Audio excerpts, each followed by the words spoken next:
recently I got to experience Supergirl 2026 with my Superman-loving bae. I really didn't know what to expect from the movie because my only frame of references for the character was in DC Superhero Girls, where she's a punk rock teen rebel with an overinflated ego but confidence to back it up, and My Adventures with Superman, an alien adjusting to and loving the Earth while healing from her severe daddy issues and mental anguish. Two very different versions of the same character that has vast history and even more adaptations to various degrees, but in one way, shape, or form uses her comic books as their main source of inspiration in her creation. Whether she's a punk teen, fish out of water, or an adult in a very heavy slump, so long as she carries the weight of being the last of her kind on her shoulders and uses her powers for good, that's my Supergirl. Supergirl 2026 takes inspiration from the Woman of Tomorrow comic book. Though not a direct one-on-one retelling, I thought the elements from the comic shined through while also presenting its own standalone story and helped establish Kara as a character, her journey, and how she fits into this new expanding DC cinematic universe. Plus, we didn't read the comic prior to the movie, so why would that matter in our enjoyment of the film at all? Well, some people might find it helpful for greater contexts, perhaps. And isn't it great when one medium gets you interested in another? That's just the beauty of art. Then if they want it to be just like the comic, why not just read the comic? You expect beef Wellington from a hot dog stand? The logic ain't logicking, ladies. For the sake of a fair argument, let's entertain why comic book accuracy seems so important. I asked the most well-versed superhero nerds that I know, and yes, sadly, they're all men, but they also offer different perspectives to the discussion. Great! Who better to help traverse the male-dominated atmosphere of comic books than open-minded men? Gag, those exist? I thought they were extinct. A rare breed indeed, Heart, but at least they won't call us a bitch for liking a female comic book movie. I'll hear them out and have my own opinions and thoughts to share. We might agree or even disagree. The point of this discussion is to engage our minds in finding an understanding. Even if I wholeheartedly disagree with an opinion, I want to know how they got to that conclusion. Cool. All right, fellas, let's hear your answers. Why should comic book accuracy matter? Yes, hi. I think this is where I come into the script, but I feel like comic book accuracy sometimes matters. Comic books have a long history, right? The way Stan Lee wrote Spider-Man is leagues different than how JMS wrote Spider-Man, even though they were both writing for the same book, as was Dan Slott's run, as was Todd McFarlane's run in the character. All very different that offer different perspectives. There's a lot of runs between the 60s and 2020, with a lot of room for different interpretations of characters. So what does accuracy really mean? It's not like we're adapting a singular book or a singular manga with one clear creative directive. It's multiple people with different perspectives, different ideas, all pushing in different ways. I believe it's very important to maintain the spirit of the comic, as opposed to any material thing you're adapting. They are, of course, exceptions. Supergirl, for example, was directly an adaptation of Tom King's specific run, Supergirl, Woman of Tomorrow. In that sense, you can compare and contrast the difference in terms of adaptation. But when you look at something like, say, how Spider-Man Homecoming adapts scenes from Amazing Spider-Man 33, you're not really being faithful to that comic. You're taking the iconography and putting it into a different application of standards. Because unlike that comic, you don't have 33 issues previously to establish a certain tone and structure. But the spirit of Spider-Man, the spirit of Supergirl, that you can adapt in different contexts, different configurations, different perspectives. That is a different matter altogether. When a comic book is being adapted, there's going to be fans who have consumed that story and thus will have a certain level of expectation. Obviously, those fans will only make up a small percentage of the audience, and there may be changes that will need to be made, but it's important to still capture what made the comic book and its characters so compelling. This is especially important for your popular and well-known characters, as butchering them can give unfamiliar viewers the wrong impression of them. Case in point, a long trend of bad Superman movies made people believe Superman was boring, with it taking almost 50 years to get a good one again with 2025 Superman. Another example is how the Fox X-Men films didn't do 95% of its characters justice, and thus gave first-time viewers of the mythos the wrong impression about characters like Storm, Cyclops, Jean Grey, and Mo. It doesn't. But sometimes it does. Admittedly, it's complicated, and I feel like comic accuracy argument can range from surface level aesthetics people relate to the character, or nuanced ideals of their personality. Other times, fuck accuracy, we just gotta make this shit good. I feel like I'm not the best person to ask, but even as someone who has read comic books for 15 plus years, I just don't care how someone adapts certain characters as long as it's good. Hell, when you look at most superhero media outside of comics, none of it matters because most people are just gonna enjoy what is presented to them as long as they make it entertaining to watch. But I can definitely say there are times it matters, but mostly in the characters themselves. Their morals and characteristics, honest to God, outweigh the story that's being told or adapted. You can make Peter Parker a mutant from the X-Men with how he got his spider powers, but as long as he's got brown hair, quips galore, and a moral obligation to save people, that's still Peter Parker's Spider-Man at the end of the day. All I can say is, bro, I read comic books. An adaptation to me is just another addition to the multiverse. Those are some good points I did not consider. First impressions go a long way, and I remember how long the Fox X-Men were trolled, but later with Deadpool and Logan became beloved because they did those characters justice. But just as Anthony said, comics have a long-running history, and most adaptations can't be a clean one-to-one. But Pedantic Cat also makes a good point of public perception, misunderstanding a character for years based on a string of inaccurate adaptations. Superman is too boring? Well, maybe you just lack the imagination outside of your male power fantasy, sweetheart. I'm more so leaning to Big Bruh's point. Who cares if it's comic book accurate or not? It's a movie at the end of the day, and it needs to put butts in seats. If it did that, it did its job well, minus misogynistic so-called fans that ruin the joy for the other population's needs and desires. Men not understanding or caring about the satisfaction of a woman. What else is new? When should comic book accuracy matter most? For the plot, characters, themes? For characters, this can be a very tricky subject as the popularity of the character may play a hand in how they're adapted, as the more obscure the character is, the more likely changes can be made.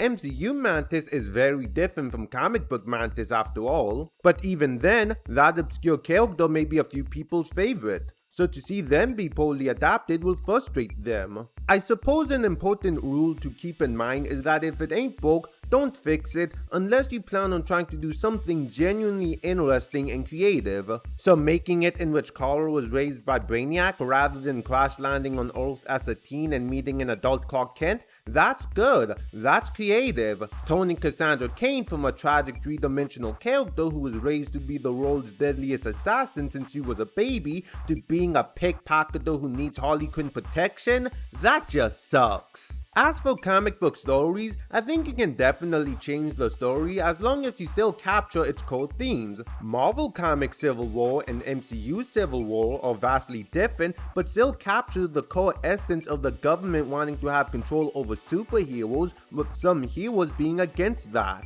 Plus, the MCU version is far superior than the comic version, as it wasn't full of character assassination. Though then you got Love and Thunder, which ironically butchers the God Butcher storyline that the movie is based on. I've always felt accuracy revolves around the characters and not really the story. Like, I don't care how much of a comic book nerd you are, some of those stories can be really, really bad, and we just gotta accept it. But if you capture the core character or characters of the story, who cares whatever original story you want to tell with these guys? Comic books are basically fan fiction at the end of the day, just made by professional writers. But if I said that on Twitter, I'd get gunned down like Ricky. And for all the adult, non-melanated folks in the audience, go look up Boys in the Hood to understand that reference. Anyways, an example of this is My Adventures with Superman. Definitely one of the foremost divisive Superman adaptations, I'll say. I personally feel it captures the core essence of Superman as a character. It's vibrant with lighthearted moments that add extra tension to the action. Characters like Lois Lane, Jimmy Olsen, and others feel new, but are so familiar. and no one gives that energy more than Clark Kent, Superman in this show. Now, for me personally, this is one of my favorite versions of Superman. But when he's Superman, he's holding those moral obligations and values taught by his parents and putting in the actions to back it up. The same goes for James Gunn's Superman. To me, it captured the same energy of Christopher Reeve's Superman from 1978, but on a more epic scale. He's protecting people and punching out evil. It doesn't matter what the law or political powers get in his way. He hears people crying out for help. He's going to save them. Superman isn't fighting for America. He's fighting for humanity. That is Superman. He's a protector first and foremost. He's not some guy who's going to hesitate or aura farm over a fire after a massive explosion killed almost everyone inside the building. I really didn't like Batman vs. Superman. Point is, and I genuinely feel this way, as long as you capture the core character's personality and morals, you can do whatever with the story and designs for the most part. Comic accuracy really isn't about transcribing the events of the comics. It's about capturing the core idea and spirit of them. If you're adapting Doc Ock from Spider-Man, it would be weird to make him anything but a scientist with 4 mechanical robot arms. That's the core of the character, right? However, multiple adaptations have taken this core idea in drastically different directions. Insomniac's Doc Ock, for example, is completely unlike Alfred Molina's interpretation in Spider-Man 2, yet both are incredible for their own specific reasons. Some adaptations are celebrated for making changes. Hearts of Ice, for example, the Batman animated series episode, that was not faithful to the original character, Mr. Freeze, from the comics, because, quite frankly, that comic character sucked before the animated series, and no one really cares it was inaccurate, because that adaptation was fantastic. That version changed what we do in the comics. But it's faithful maybe to the spirit in loose terms. But then again, the original guy was just a guy with a freeze gun. Now he has a history, a tragic backstory, someone whose life is on the line. Heartbreak, pain, revenge. These made the characters more interesting and deviated greatly from the character. Yet the core is still the same. He's still a guy with a freeze ray. But then you have characters like, say, the Mandarin in both Iron Man 3 and Shang-Chi. On paper, they sound like drastic changes, but, it's a little tricky, isn't it? Now, the Mandarin in Iron Man 3, yeah, that's a different character altogether. It's barely the Mandarin. Whereas Shang-Chi's Mandarin is also a great departure. But no one really cares, outside of comic book fans who care about adherence to the letter for a character. Because, quite frankly, they are no actual Mandarin fans at all. I've never met one, can't find one. If you are one, you're lying to yourself and to me. No one gives a damn about the Mandarin. But does that mean you have a free license to do whatever you want in adaptation? Well, you have more wiggle room, certainly. People are more forgiving in the long term, especially outside the hardcore comic fandom. But if that was to be done with the Joker or Riddler or Venom or Green Goblin, different story. If you f with Magneto, I'm going to be really annoyed.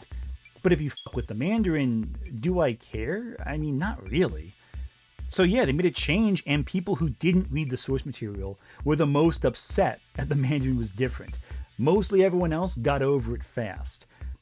But then again, if you read the comics, you also probably don't like Tony Stark because of Civil War or any number of reasons why. There's a lot of reasons why comic fans don't like Tony Stark. And there are some adaptations that take some great leaps. For example, Tim Burton. He makes the Joker be the guy who killed Batman's parents. That's a massive leap, a gigantic jump. And yet, it works for the movie, and casual audiences don't care, because it doesn't really tamper with who Batman is at the core of his character. Nor, for that matter, does it tamper with who Joker is at the core of his character. What does tamper with that, though, is Batman killing people. That's a big departure, and that's a problem. I completely agree with everyone, and I'm glad we found our middle ground. Capturing the character's spirit is far more important for an adaptation. Even if they decide to make changes along the way, that could be for the better. Like how Anthony said about Dr. Freeze in The Mandarin and Pedantic Cat about Mantis. You take a character with little to no backstory and write them in a story that provides motivation, you just breathe new life into an obscure character and thus cultivating their own little fan base. And also probably getting a little disappointed to know that, oh, they weren't this cool in the original? Okay, well, I'm glad I got this adaptation of them, which makes them cool and makes me like them. That's the benefits of an adaptation. That's all well and good, but the opposite outcome can happen just as well, when you strip away a complex character's layers in favor of dumbing them down or nerfing them for the plot. Yes, but the beauty of pre-existing characters is shaping a new world around them and seeing how it plays out. It really gets the creative juices flowing, you know? Oh, juices are flowing, honey, make no doubt about that. But that's also the chance you take with artistic expression. You can't please everyone, but they'll find a comic or adaptation they'll cling to and declare it as their favorite version of the character and story. Do you think creative liberties can take place for the sake of the adaptation, even if it goes against comic book accuracy? Why or why not? I'd be more disappointed if they weren't. Superheroes, especially based on comics, have always taken creative liberties. Even if they are heavily influenced from the comic itself, the pages aren't always going to reflect the movies and the shows. As in, it's not always going to translate 100% from page to screen, as most of you may know. Almost everyone's favorite version of a superhero strayed far away from the comics because they want to introduce the character in a more natural and palpable way for a general audience. Batman, Spider-Man, etc. They've all had to change for the sake of the mainstream. I know how that sounds for most people and how they view the current MCU films, but it literally worked as a formula years ago, and other shows and movies have been doing that for decades. Superman 1978, phenomenal movie for both Superman as a character and as an icon. Definitely not comic accurate though. Spider-Man by Sam Raimi, absolute 2000s classic that really puts Spider-Man in the S tier of superheroes in fiction. Not at all accurate. He does not shoot webs from his wrist, and everyone in the multiverse canonically thinks that's weird. Teen Titans 2003, a series that unironically put the Titans' popularity at maximum efficiency and reintroduced these young heroes to a brand new audience. Bro, they do not even compare to the comics, with Starfire in the show being a ditz, Raven being a god, and she's not in the comics, and Beast Boy not being a pervert, although honestly that change may be for the best. The best animated series in the DC universe is Justice League and Justice League Unlimited. Has one of the worst Wonder Woman characterizations to this day, and it's still a baller ass series. But despite all that, these adaptations have done so much for the characters, gaining mainstream success, and it is a lot more common than we think.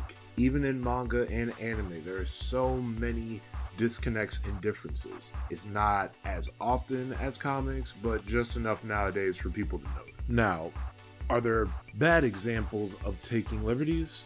Well, Hulk 2003, Batman and Robin, most Marvel movies before Blade, 90% of the Fox X-Men movies, Fox's Fantastic Four, Fan Four Stick, Batman vs Superman, large majority of the CW shows, the Hulk in the MCU, Sony's Spider-Man universe without Spider-Man, and the Snyderverse after Man of Steel. A lot of these adaptations are not great and serve as a reminder of how not to properly adapt a superhero story, let alone a comic book inspired one. Again, as long as the series executes the story well enough and makes these characters interesting, they can do anything with these heroes story-wise. They're definitely going to reflect the era they came out in, and that's okay. I love seeing different adaptations of my favorite characters. Also, as far as more obscure characters go, look, I can understand some people's frustrations with them changing for the mainstream audience, but in all honesty, bro, I'm sorry, not everyone's gonna care about Mouse Man, who debuted in issue number 141 of Wonder Woman like you do. That's a real character, by the way. In summary, we should be less focused on comic book accuracy and more on if we're gonna get a good story out of it. At the end of the day, the director is not adapting the pages of the comic, they're adapting the character and how they specifically view them. And that's all I gotta say about that. Creative liberties can be good sometimes, but not always. When it comes to race or even gender, you can take a few liberties and still retain the core of the character. The big issues are when those liberties result in a weaker version of the character. For example, I mentioned Hearts of Ice before with Mr. Freeze. Yeah, that change elevated Mr. Freeze to make him something more.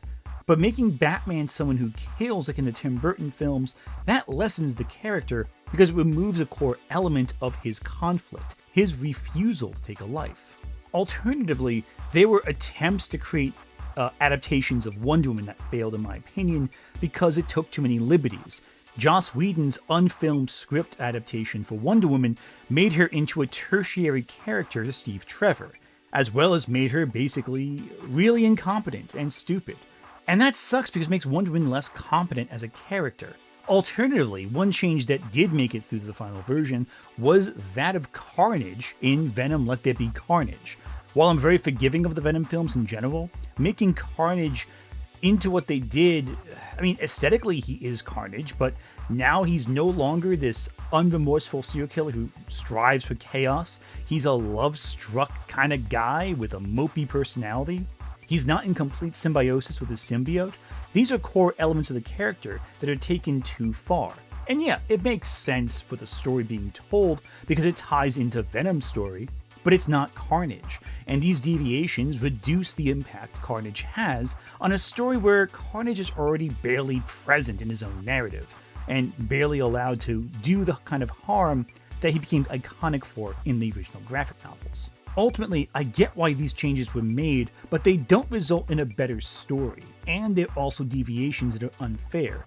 A deviation or creative liberty has to contribute to what the story is trying to tell on some thematic, fundamental level. If it fails to enhance the story, if it fails to improve the story, then what the fuck's the point of it?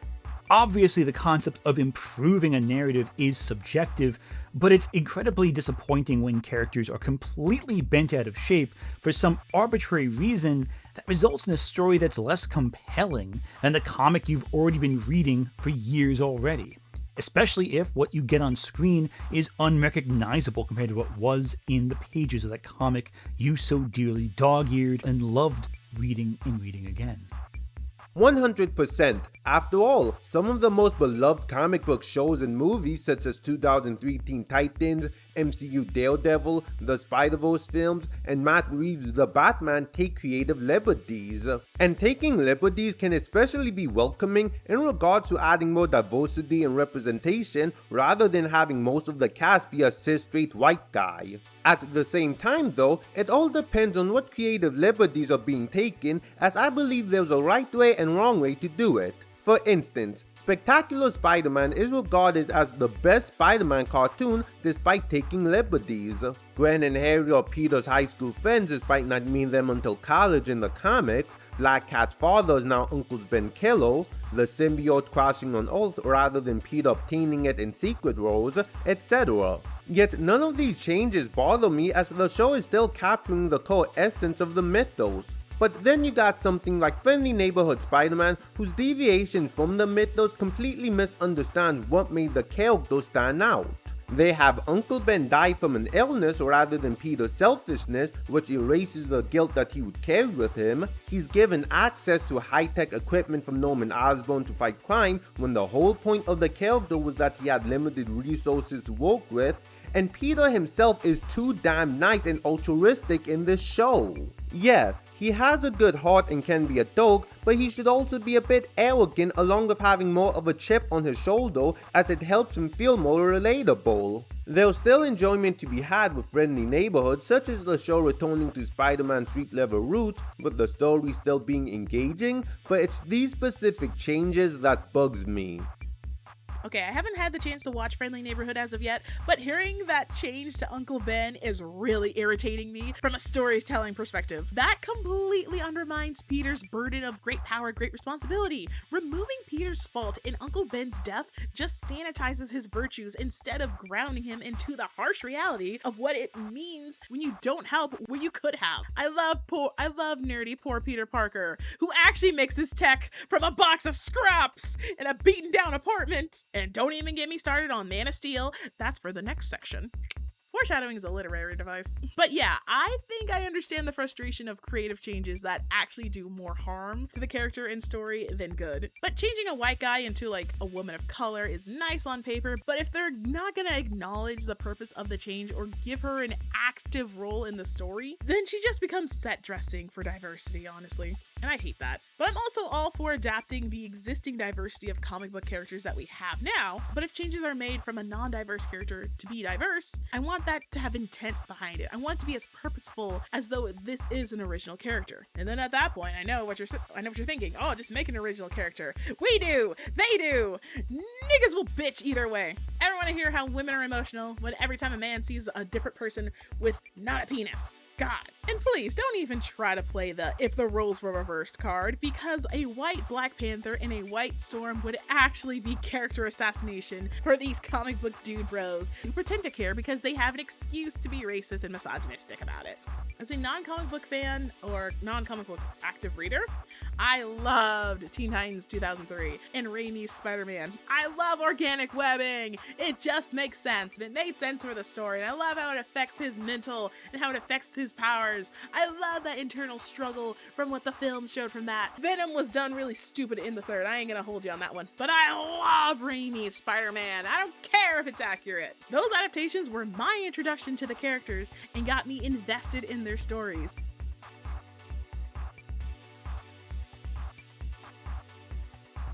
Creative liberties can be a double-edged sword. When adapting comics, we can get something either really good but different, or a change that topples the entire Jenga tower. Psh, ma'am, another bad adaptation hit the tower.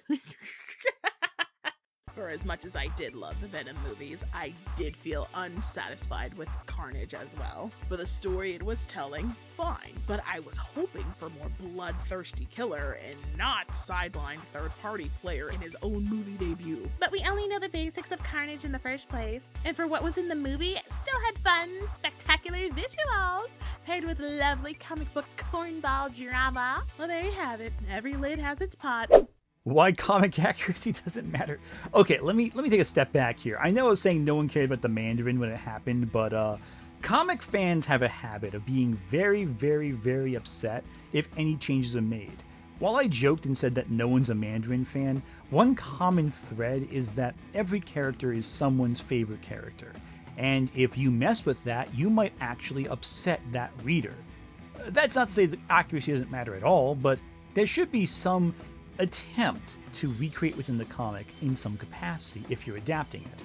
Of course, that being said, don't let it get in the way of a good story, and many good adaptations have taken drastic liberties with characters, though not always for the better. I still have yet to see a faithful adaptation of who Mary Jane Watson is beyond the superficial. I don't think any adaptation in live action has really captured the character of Mary Jane all that well. But alternatively, some adaptations are drastically different at the right time. Tony Stark, for example, was far more sarcastic, quippy, and fun in Iron Man than he was in comics at the time. His appearance in comics at the time made readers kinda hate Tony Stark because, again, Civil War. These changes were needed. Also, characters like, say, Captain America stay true to the spirit of who Captain America is in the MCU, but not necessarily the literal letter of the word. In this case, accuracy to the spirit of Captain America is again more important than actually being faithful to the comic book character. But again, you're still going to get fans who will get upset regardless if it's not exactly perfect. But to those who are not readers, no one cares. Because again, to a non-reader, it's the iconography. It's an introduction. How many non-readers were introduced to Iron Man through the movie Iron Man? When it came time to adapt Civil War, a lot of comic fans were not anticipating it because it was honestly a really difficult storyline to adapt. And beyond that, a lot of fans have mixed feelings about it. But non-comic book readers saw this as a chance to see Captain America and Iron Man fight, and didn't have the same baggage that comic fans had when approaching an adaptation of the comic. In this sense, non-comic fans were better primed for Civil War than comic fans were, because they didn't have the same expectations, the negative ones at least, that comic book fans did. Wow, it's true what they say. Ignorance is bliss. Oh, the benefits of not being a comic book knower and setting expectations of a movie to adapt every little detail from the book as close as possible is truly freeing. I have to thank the guys for their insight. Really, truly, I'm grateful. Because now I have a better understanding as to why most comic book fans find accuracy so important, while others just don't give a shit. I get it. You've grown up with an idea or vision of the characters and their stories for so long that you hold on to that. You just wish to see your faves represented as closely to who they really are as possible. So any new form they take that might stray away from that or even completely change it, it can feel a little bit of a betrayal to the audience, i.e. die-hard comic book nerds. As mentioned earlier, Man of Steel is the best example I can think of that fits that category. A Superman draped in dark colors spends more time looking cool rather than saving every little breathing creature there is, and is just depressing as hell. Mind you, I have no comic book knowledge when it comes to Superman, just the basics of an alien raised on a farm and wants to help as many people as he can through peace and also controlling his limitless strength. I also really don't like DC Superhero Girl's version of Superman, who's just a showboat jerk to Kara. But by the finale, he revealed only to behave that way to better motivate Kara into being her own hero. Superman understands the best way to communicate with others is to speak their language, if he really wants results. What better way to motivate a hothead like Kara than with competition? That's fair, Spade, but they at least should have alluded to it instead of just having him be a super jerk all the time to her. Even when Kara wasn't around, it was so frustrating and insufferable. Also fair. Fundamentally, Snyder's Superman works as a great example of how to not adapt a character, comic or otherwise. Oh, totes. I mean, I'm open to different interpretations when it comes to art because it's meant to be flexible. But at some point, you're just making an edgy OC, babe. Especially compared to James Gunn's and Ma's Superman adaptations, where he's as sweet as pie but firm in his morals. Taking down evil and looking out for the little guys. Diplomacy be damned. People were hurting and needed help. Oh, congrats to Lois Lane, who gets to bounce on it. This is Superman we're talking about. He's meant to instill hope and be the ideal male role model, not inspire suicide rates. That's what Batman's for. Oh, for my fellow visual learners, here's a diagram to post in the replies on Twitter next time a comic book bro wants to yell at you about accuracy and ruining your fun. Because when it comes to adaptations, I know damn well that the most inaccurate story or character is someone's introduction to a series or becomes their favorite. The original Mirage Teenage Mutant Ninja Turtle comics in 1984 was a gritty black and white parody of 80s comic heroes with such fervor for violence. Not surprised that the most glazed adaptation is a silly cartoon where batshit nonsense happens, and from what I've learned from my diehard turtle partners, it is not at all that serious and largely meant to sell toys. So there you have it. Capitalism strikes again, folks! Just like in the days of old of indie, selling toys in order to keep your project afloat. But I will argue that the turtle adaptations that followed do carry the spirit of the original. Maybe not as violent because we don't want children to be traumatized, and for whatever reason, making a mature turtle series outside of comics and video games just don't jive for network family-friendly branding, but the concept of adolescent mutated reptiles practicing martial arts from a rat living in the sewers of New York City does sound pretty outlandish from an outsider perspective. Meanwhile, for New Yorkers, it's just an average Thursday. The 80s cartoon prioritized selling toys and being goofy. Not even the original creators liked it. The closest to comic book accuracy would be the 2000s Turtles, but I didn't care for those designs personally. They look like grown men more than teenagers, but I will give flowers where they are due. The series did amp up the action and drama, which I loved. Personally, I much prefer 2012's adaptation of TMNT, which they look a lot more unique from each other, feel like real brothers, and sprinkling of references of prior Turtle media for longtime fans. I used to watch each of those episodes when I was like in high school, and immediately wait by the subscription box for Andre the Black Nerd's review or like breakdown about it, so I would get so excited because I had no one else to really talk to about it. So I loved watching him get excited about like, oh, this was so cool in this episode, and like, oh, smooth Donatello. That was my shit, man. And I also loved learning about like, oh, here's this Easter egg, here's that Easter egg. It was just really cool and engaging. Obviously, Andre the Black Nerd has far more comic book knowledge than I could when it comes to the Turtles specifically, and probably in general, but where he sees it and goes like, oh, this is a fun adaptation. They did this instead of doing that, but this is fun. He doesn't bitch about it. He doesn't make it other people's problems. Oh my gosh, I'm jumping ahead.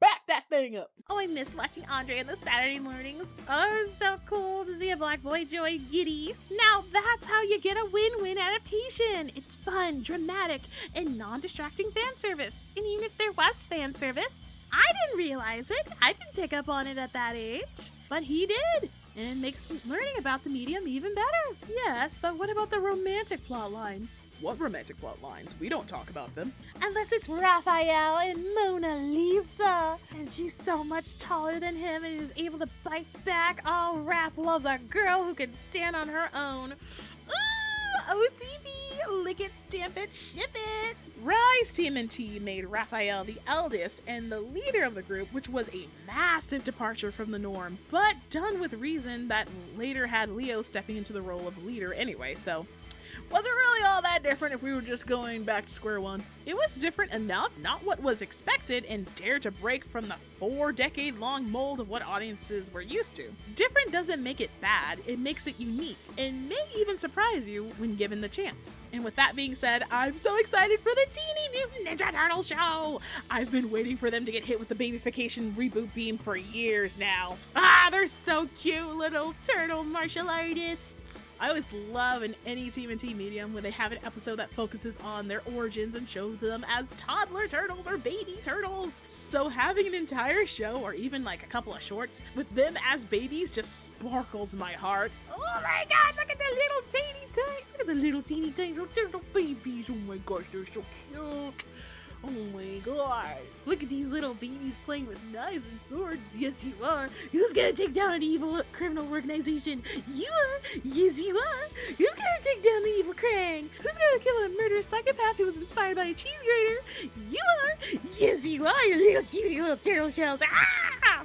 The most accurate depiction of a character tends to be ignored because the media is either hard to find or some comic book audiences aren't open-minded to a change of scenery. You know, despite comic books themselves being notorious for rebooting, retconning, or having many spin-offs themselves, why care about what's accurate when the source material itself gets updated? Spiritual successors should matter more. And that's why my favorite version of Wonder Woman will always be from DC Superhero Girls, because Diana Prince is a fish out of water that takes everything at face value due to differences in social norms on Earth versus Themyscira, but has a heart of a brave warrior who fights to protect the helpless. That's my Wonder Woman, and I wish we could see more of her. Inspired by or adapted on? That's a tricky one. How do we define inspired by? There's a lot of stories inspired by, for example, God Loves Man Kills, the X-Men comic about Reverend Stryker, a mutant-obsessed fanatic who uses his congregation to target and harass and murder mutants in the X-Men comics. X2 is inspired by that graphic novel, and shares almost nothing in common with it plot-wise. But X2 is seen as one of the best X-Men movies, as is God Loves Man Kills one of the best X-Men graphic novels. So that's an example where it works. Other cases like, say, The Wanted comic. The Wanted comic inspired an adaptation, but the adaptation bears almost nothing in common with the original comic. The Dark Knight Rises is inspired by Nightfall, but the similarities are sometimes scene for scene in some cases, though the plot, context, and just about everything else has changed. In this sense, though, this only highlights how good Nightfall is and how weak The Dark Knight Rises is. Sometimes saying your comic draws inspiration from one comic actually opens you up to more criticism. The Long Halloween has influenced so many different Batman adaptations, and yet none of them seem to capture the same strength of that original comic, it being a transition from the era of high crime in Gotham to multiple maniacs reigning supreme in the streets of Gotham for Batman to catch. That transition is instrumental to the core of that comic, and both The Dark Knight and The Batman don't really capture that spirit all that well. Ironically, the Penguin show does a better job at capturing the transition of power than the movie The Batman does. And the Penguin is not adapting The Long Halloween as closely as The Batman is. Though again, several characters from that graphic novel do show up in The Penguin show. The point is, sometimes it is better to be inspired by than a direct adaptation of a comic, but you gotta be careful that the inspiration does not invite comparison that you are not ready to deal with. I think what really sticks in the craw of most comic book fans is the concept of a show or film is the word choice of being based on a comic rather than taking inspiration from it. The Supergirl movie is evident of that. I know it's inspired by Supergirl Woman of Tomorrow, but it's not expected to be an exact one-to-one, which I don't think is a fair criticism of the film, because by their dictionary definitions, based on is the main source or foundation, while inspired by means breathing life into a new creation while pulling traits from previous media. In my opinion, based on is like you're handing a set of instructions to someone and you're expecting them to follow it strictly to the letter, while inspired by is like giving them the concept and telling them to just have fun with it, of how they want to make it. When the Harry Potter books were adapted into films, they were clearly based on the books as their main source material. Even then, it wasn't like an exact one-to-one accurate wise, because I can't imagine of adapting a fat book to like a 2 to 3 hour movie. Probably some things would have to get cut, as it is with adaptations. But you wouldn't look at Twitches, The Owl House, Witch, or even Wizards of Waverly Place as based on Harry Potter, because they're clearly their own worlds of magic and wizardry. You could argue that they were inspired by works like Harry Potter, because in their simplest forms, they are about adolescents with magical abilities in a magical world and magical destiny and magic. Based on versus inspired by. You see what I mean? I did ask my community what their thoughts were on the movie itself, because Twitter, as always, useless. And it was just giving me misogynistic and generic answers. But a comment I do wish to highlight here is from Rick. And this is not to put you on the spot at all, honey. Definitely not to make fun of you. But you're a great example of providing actual criticism of the movie, but I still see the flaws in your own argument. You watched the movie with an already made up mind. I understand you didn't care for Woman of Tomorrow's writer, but that's not giving the film a fair shake. If y'all have similar opinions about the movie, please give it another chance with an open mind and judge it based on its own piece. At worst, this movie could be like a 6 or 7 out of 10 for most. And it was a 9 out of 10 for myself upon first viewing and damn near 10 out of 10 upon second viewing. But it wasn't a terrible movie by any means, especially with how bad these reviews have been. They're treating this shit like it's Madam Web when it's actually just a better version of Captain Marvel. Turns out the majority of negative reviews are from men and the positive reviews were written by women. But unfortunately, they were getting buried. Oh wow, women's voices getting drowned out by men's fragile egos, inability to share the spotlight, and "but I'm one of the good ones" isms. Oh my goodness, is it Y Day already? Just like the sub versus dub debates of old, personal preference doesn't make media objectively better, but it can enhance your own viewing experience. Personally, I don't give a fuck if something is accurate or over-exaggerated, so long as the themes of the story and the spirit of the characters are intact. The Harley Quinn show, for as much as I have mixed feelings about it, proves to be comic book accurate and has some deep cuts. And that show is meant to be a parody that remembers, oh yeah, we comic books, we can have silly nonsense, and we can just have fun with it too. But I also know that accuracy is important for others. So how about educating us on those differences of the adaptations and focusing on what you liked best from it? You have more average knowledge than myself, for example, to know what they did right or what they did wrong or what happened or what had to get cut. But you could also dissect the changes that had to be made. I'd rather watch a video that dissects the differences in comic book adaptations rather than tear down an existing film for taking inspiration from said comic book. Otherwise, we get more dude bro comic book channels being justified whiners, and no one should want that at all. I'm tired of the drinkers, insurgent Irish ginger children talking mad nonsense that is borderline to just blatantly racist, misogynistic to the point where it comes back to you just being low-key gay, and it's kind of funny. Imagine being so misogynistic you just sound gay. Goodness. I swear something is going on with straight men because they can sound so misogynistic to the point where it sounds gay, but they'll swear to you up and down, they're like, I'm not gay, bro. Honey, if you want to step out of that closet, it's okay. It's okay. So how about instead of asking, is this movie or TV series comic book accurate? How about we just ask, Does it feel authentic to the character? Are you having fun? Are you not entertained? Instead of being the freaking fun police, especially to those of us who genuinely do not care enough to double check the homework of these source materials to make sure it's accurate. You fucking nerds, there's a locker with your name on it just waiting for you to get shoved in there. Human minds are most comfortable with the predictable mundanity of life, even with our entertainment. But if our minds aren't often challenged, then they cannot grow. No growth keeps us stagnant and unable to process information on our own. Thus, the heavy use of AI that's poisoning Black communities and water supplies. Our planet is dying faster due to actual stupidity. For the sake of our Earth and your own mental health, please think for yourselves and be curious of others' perspectives. You don't have to agree. More than welcome to respectfully disagree. Just hear them out. Hear me out. Hear us out. And that's all I have for you all today. Thank you so much for listening. And please let me know your own perspectives in the comments. And again, respectfully. We can respectfully disagree.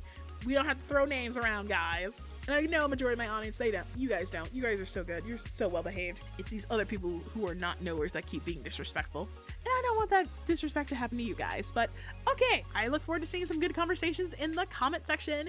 Okay, goodbye. I love you.